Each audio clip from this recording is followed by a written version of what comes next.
অচল স্মৃতি লিখেছেন রবীন্দ্রনাথ ঠাকুর।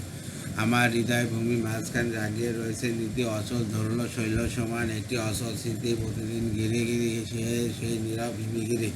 আমার দিবস আমার রজনী আসিতেছে যেতেছে ফিরি, সেখানে চরণ রেখেছে সে মোর মর্ম গভীরতম উন্নত শীত রয়েছে তুলিয়া সকল উচ্চে মর্মে মম মোর কল্পনা শত রঙিন মেঘের মতো তাহারে ঘেরিয়া আসিয়াছে কাঁদিয়াছে সোহাগে হয়েছে নত।